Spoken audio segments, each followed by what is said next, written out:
Okay, well, we're back on the Hope-Filled Fiction blog this week with my good friend Kelly Goshorn. Hi, Kelly. Hey Dina, it's good to be here. Thanks. And I'm just going to let everybody know we're going to have zero problem uh, chatting and getting through this because she and I have, before we hit record, have been chatting for about an hour. Hour. So we said we got to get this interview done. So I'm going to go ahead and just jump right into this. And we're excited to talk about Kelly's new book that's going to be out in August, which we're recording this early, but this also will go live in August around the time the book is launching. So we're going to kick off with Kelly. Just tell us a little bit about yourself and your family for those who might not know you. Okay, well, thank you, Dina, for having me today. And so I am going to be celebrating my 35th wedding anniversary next Tuesday, I think it is, the 16th. So that's amazing. And we're in Um, June for everybody out there. yeah, Yeah, this is yeah, June. this is June. That's right. So June 16th will be my 35th wedding anniversary. So I'm very blessed to be married to not only my best friend, but a wonderful father to our three adult kids. I have a daughter who's turned 32 this year, which is painful to admit out loud. And she lives in California, and she is also a creative person. She writes scripts and directs films and produces films. That's her passion now. And does cool And book trailers too. and she makes some cool book trailers for me. Although I didn't have her do one for this book, I kind of lost track of time. Maybe I can still get it done, but and then my middle son, he lives at home with us. He's 30. He'll be 30 this year, actually, later this year. And Michael has some mental health issues, so he's still at home with us, but we're praying that God will help him work through anxiety and things like that so that he can pursue the dreams God's given him in his heart. And our youngest son is living in the area, and he works as a groundskeeper for the one of the county high schools. And he's trying to figure out what he wants to do with his life. He started school and stopped a couple times and just hasn't figured out what's for him. But he's also a writer. In fact, he's the one that really inspired me to start writing because ever since he was a little boy, he always had a tablet sitting in front of the TV or sitting in his room. He's always writing Cool. stories. And so he would also like to be a writer, a published writer. So Right, he's right. definitely a That's writer. the So dream, right? yeah, yeah, So let's talk a little bit about your writing. And I know you write historical romance, but let's yeah. say that you were going to go off into a different genre. What do you think you would choose? And then why would you choose that Why genre? would I choose that? Okay, so I think my husband says that I should be writing this actually. I would probably want to write either romantic suspense or like mystery suspense type stories. My, what's the term you want to use? It's not like a dirty, that sounds doesn't sound right to say dirty little secret, but like my little hidden thing that I don't always tell everybody that now I'm telling anybody who listens to this video is that I'm kind of like Everybody a share this so everybody right. can know, right? I'm a true crime junkie. I love to watch the true crime shows. And I also watch like detective shows, which are a little bit more tame, like The Closer and Rizzoli and Isles, those kind of things. But I do love my true crime shows. And Mm, they bother my husband when he sees all these things in like the DVR queue. yeah. He's worried that like I'm going to kill him or something and try to get away with it. But Mm. luckily for him, he never gives me reason. So he's safe. But Do I you think watch I would find Castle? that fascinating. Pardon? You watch Castle? I haven't yet, but everybody tells me I should watch that. And I've Because actually recorded he's it a and haven't gotten to it. novelist. Yeah. And just the humor in the story Yeah, yeah. and I can't think of that actor's name, Nathan something, right? I love him and things. And so I have actually recorded it, but I don't watch a lot of TV. And a Hmm. lot of times when the TV is on, it's in the evening when I'm doing like writing related things or things for ACFW Virginia. So I Hmm. need something on the background I know. So I go back to The Closer and Right, Rizzoli and Isles and the things I know right. so that I'm not too distracted. But I will get to it someday. I will get to I it. mean, I just recently, somebody in our life group mentioned it, and she said, you might like it because he's a novelist and it's crime, Yeah, which I I love think crime I, stuff too. yeah, I think And I would really like it. Maybe when I'm yeah, recuperating from surgery. yeah, I'm maybe having so. surgery in a few weeks, and I won't be able to do too much, so Right. maybe I could dive into Castle. That's a good idea. Yeah. Anyway, well, let's talk about your book that's coming out, The Undercover Heiress of Brockton. Um, It's a mouthful, but I I love know the it title. is, it is, but I like it. It's intriguing. So, is this story based on any true events or any personal history? It is actually based on true events. No personal history. Okay. Um, the series that it's part of is called Enduring Hope, and it's book number two. Now each book in the series is written by a different author, and they are completely unrelated. They are tied together by stories of either natural man-made disasters or, a catastrophic type event, and how the characters go through that event using their faith, using hope, their faith, their relationship with God to, endure that situation, come out on the other side. Mm, So my story is about a shoe factory fire actually in Brockton, Massachusetts. So that's why Brockton is in the title. Every book in the series has the location in the title. okay.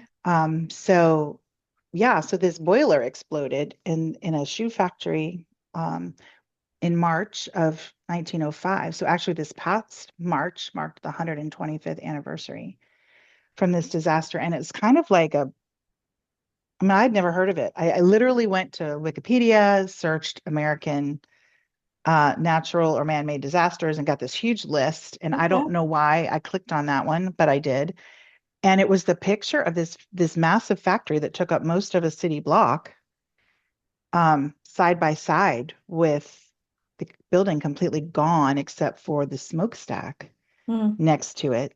It was the only thing remaining of the factory by the time the fire was put out. And so I was intrigued. And when I realized that there was, I think like 360 people in the building at the time that the boiler exploded, and there was only 58 fatalities. I couldn't believe it when I looked at wow. those pictures. I was like, how in the world did all those people get out of this building? Hmm. And really, but God, as a Christian, I mean, I look at that and I was just like, but the hand of God, because Mm, they only had 12 minutes. They only had 12 minutes. So when the boiler exploded, to the time that the firemen had to go from a rescue operation to just trying to contain the fire, they had 12 minutes and wow. only 58 people perished. And so I was immediately intrigued by that. And I started looking into the story a little bit and hearing, I found a resource that recapped the event that was actually put out by they called it the Brockton Relief Committee. So they were formed to provide primarily financial aid to the victims of the fire. So the families of people that perished, as well as the injured survivors and their families. And many of these people were put out of work. So there was a lot of people that they helped, but they put together a whole, um, about a 50-page summary, which not only included the money they raised and how they spent it, but a quick summary of the event. And so I started reading with that, and I was learning about some of the people that died that day and what their stories were, some of the people that survived and what their stories were. And I just got intrigued, and I don't know, next thing you Mhm. know, I'm putting in a Wow. proposal for this story. Yeah. So just a search online and Yeah, found this and like, oh yeah, that's what I'm going to write about. That's right. pretty cool. So I guess your research for this really geared to what you saw through the Wikipedia article. I mean, I'm sure there were other things that Right. come into the research. Um, Most of the a lot of the initial research came from this committee's, the Brockton Relief Committee's like summary findings, because it was really good and detailed about a lot of the people that I actually used in the story, the real people that I mentioned. Okay. The hero and heroine are totally fictional, but I have them interact with many of the people that perished that day, like before, and sometimes just very casual interactions, but then you learn their story and that they didn't survive. Mm, Um, and I found a lot of newspaper articles about the event. And so that was very informative. This is the first time I've written a book where the core event in the story is an actual historical event. I've always had a real event in my stories that sort of drove that timeline, but that was really central to the story. Um, and that was very unnerving for me. I was constantly going back to that research and make sure Mm-hmm. I get it right. Mm-hmm. Um, and, want to make sure that I tell the story correctly. Mm-hmm. Um, so, yeah. Yeah. So tell us a little bit about some of the characters, maybe which one was easiest for you to write and why, or which one was the most challenging to write. Let's talk about that. So, the heroine in this story was probably the easiest one to write, um, because I could see her so clearly. And um, so she's a very strong, independent sort of woman for 1905. And her dream is to be a journalist, but there weren't a lot of there were female journalists at the time. And I mentioned that in my author's note, but it was not very common. It was very hard for them to get a position at a newspaper doing anything other than writing domestic type columns. Um, but she wants to be an investigative reporter. And so in order to get this position, um, she masquerades as a man. So she has an alter ego. So her name is Henrietta Maxwell. She's actually an heiress to a fortune. She is a benefactress of the fire department, her family, and her foundation that they've created for her to manage. And then she masquerades as Henry Mason, a front page ace reporter for the Brockton Enterprise. And Mm-hmm. so she she's just always marched to the beat of her own drum. I don't know if other people have heard that phrase, but Mm-hmm. um, I'm not really worrying about what other people think. She's somewhat eccentric. Um, People find her eccentric because she doesn't live in Boston with her family in the mansion in Beacon Hill. She has moved back to Brockton because she feels she needs to live among the people she's trying to help with her foundation. And she's raised there. So she was raised in Brockton, and her father had a business that made a lot of money. And then the family moved to Beacon Hill. So she's had her toes in both worlds, but doesn't really fit in the society world. Mm-hmm. So she's a little lonely because people don't understand her, but she has her goals and her dreams, and should rather be who she is, Mm-hmm. who God's made her to be, than to be something else and maybe,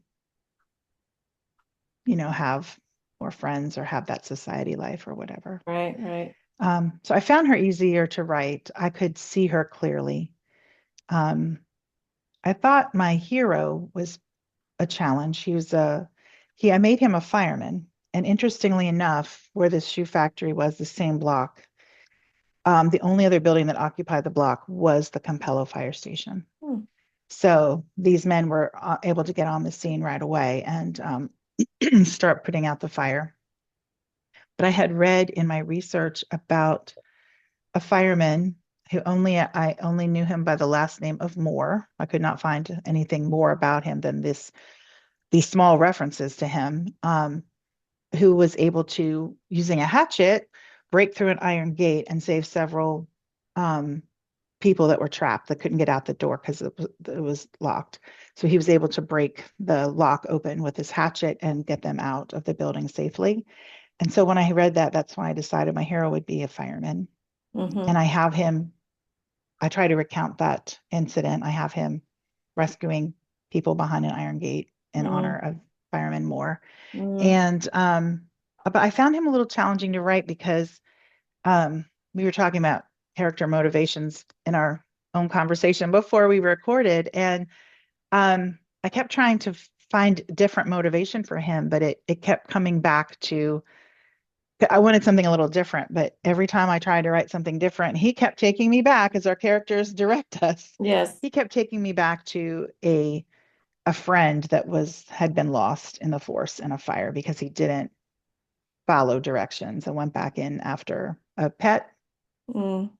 a family pet, and didn't make it out. And so that ended up being a lot of his motivation for Mm-hmm. being on the force. And he struggles when they call off the fire. Like I said before, they had about 12 minutes. And so I have his father as the police chief, and his family. It's like kind of one of those things where the whole family is the force. Like they're all on the job. They're all firemen. It's in their blood.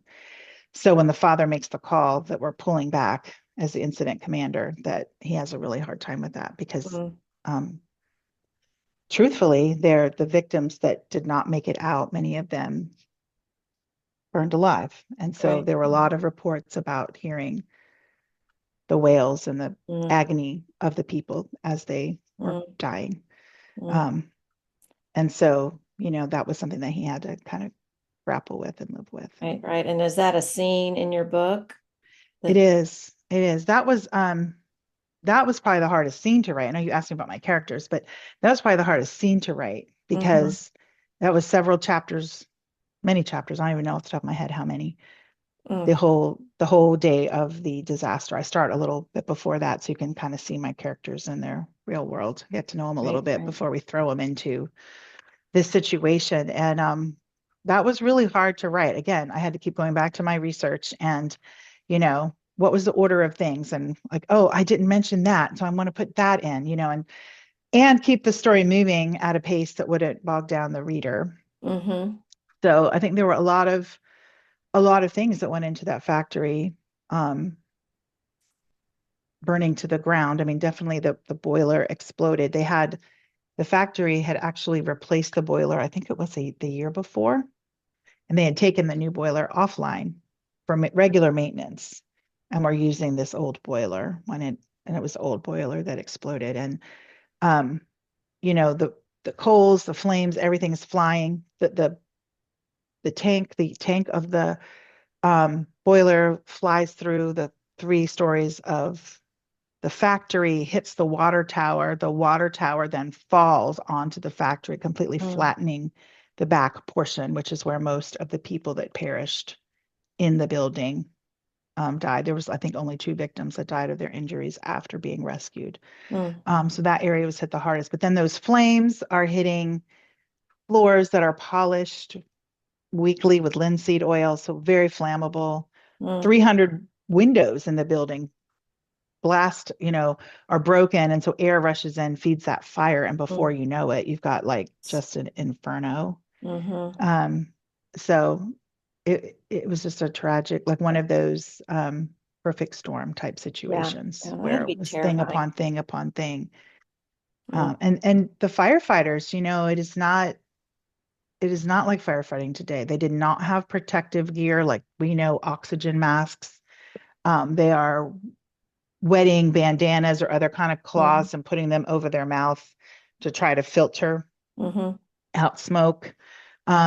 They're pumping water trucks. They have um, horses pulling. I found a great description of what it was like when a horse pulled fire truck, wagon fire truck left a station. It was in a video I found somewhere on YouTube talking about firefighting and Mm, um, in the early 19th, no, 20th century. I'm usually writing in the 19th mm-hmm. century. So this is the first time I've written a book actually in the 20th century. And so I thought that was fascinating. So I had to put in um, the fire dog and how he cleared the bib and got the dogs actually got the horses into position and the harnesses are lowered onto the horses all in the fire station. So I thought that was really fascinating Mm, and I wanted to include that in the book too. cool, Um, cool. so I think I'm rambling now. Maybe you should ask me any questions. Maybe I should. Uh, do you have a favorite quote from the book I that's was hoping you were going to ask me that, but I had a hard time choosing one because it's kind of like your book babies, like picking Mhm. just one. So I kind of picked two, if that's okay. Yeah. One's kind of humorous. I tried to put some humor into the book. And again, my remember my heroine is spending a lot of time dressed as a man. She's not always dressed as a man, and I had to make sure that when she was dressed as a man, like that the romance was not too crazy, right? Because she's dressed like a man. We're Don't want not any going there. bromance I know that going might on, be right? popular today, but we're not going there in this story. But there was a scene where the hero, Leo, is actually like really realizing that he is attracted to Etta. And so the quote, it made me chuckle out loud. And so the quote is, the only thing stopping him from taking her arm in his arms and kissing her soundly was that bushy mustache. So I thought that was kind of funny. It made me chuckle out loud. And I was hoping they wouldn't make me take it out because, I'm trying to keep all the romance. She has to Uh-huh. be in her Etta garb, not her Henry Right. garb. Right. And then the other quote kind of got into what we were talking about earlier about being who you are. Um, and so she says, and so she realizes that being who she is, she may never marry and have a family, because um, it would be really hard to find a man in 1905 that would embrace the kind of life she sees for herself. And so the quote is, she'd waited a long time to find a man who would not only love her, but encourage her to embrace the woman God created her to be, eccentricities and all. Mm, And so that kind of sums up who Etta is. hmm.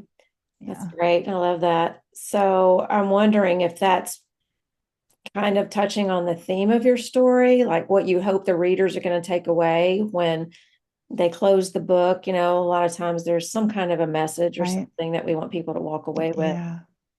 Yeah. And that is, you're right. That's exactly like hitting the nail on the head. It's also kind of who I dedicated the book to.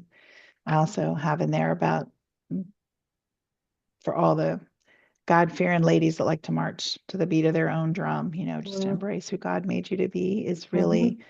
what I hope people will take away from it. Your uniqueness is what sets you apart. Um, I don't think we should strive to be, you can be unique in a fake way as well, like trying to get attention, to be something that you're not, but just to be comfortable with who you are. And for some of us, that's going to be quiet readers who like to cross stitch or crochet.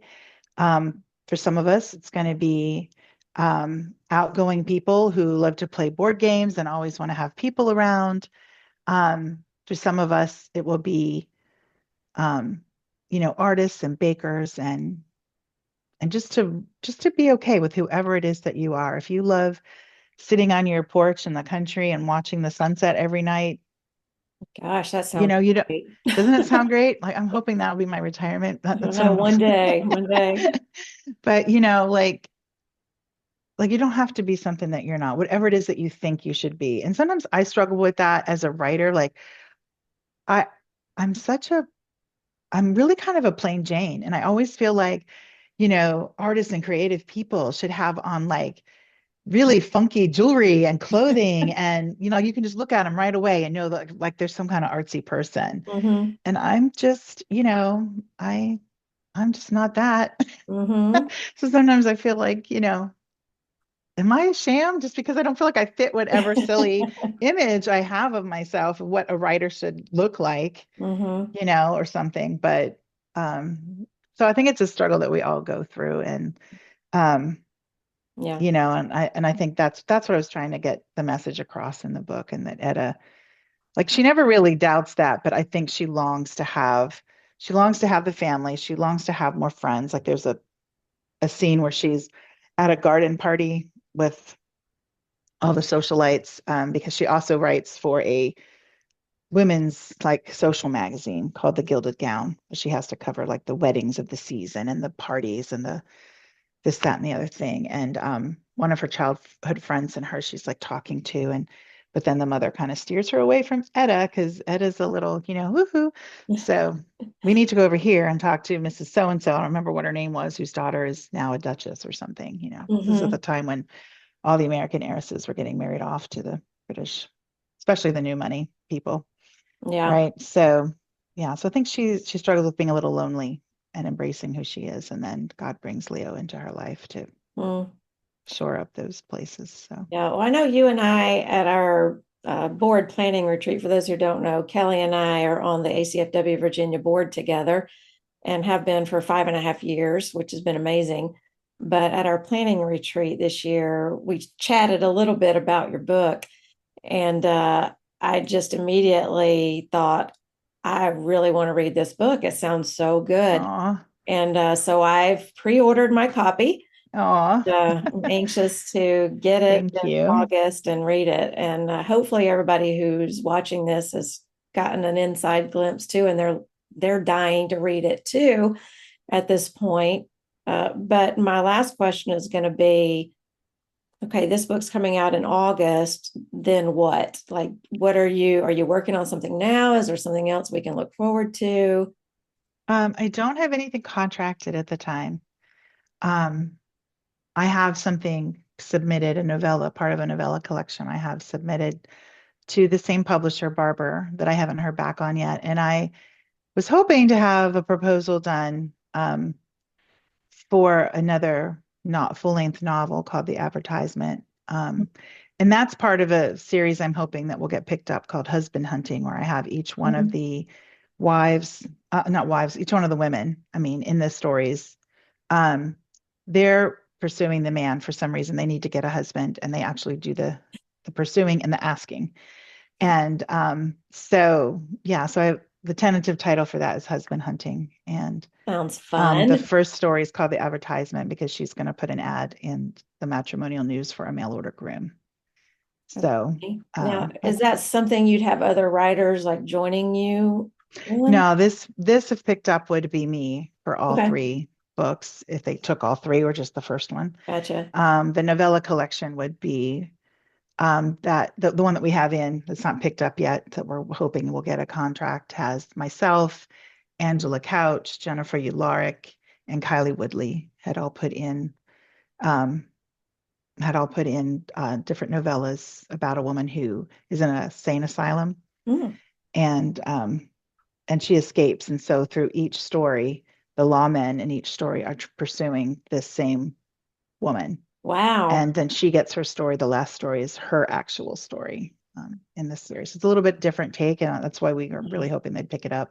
Yeah. So So like y'all have to probably really talk a lot together to we did. this We character did in is our pre-work. And I consistent. haven't actually written the whole thing, but just as we put in the proposal to get our synopsises right and things, I haven't written it. I was waiting to see if it would get picked up before I wrote it. But Right. yeah, Wow.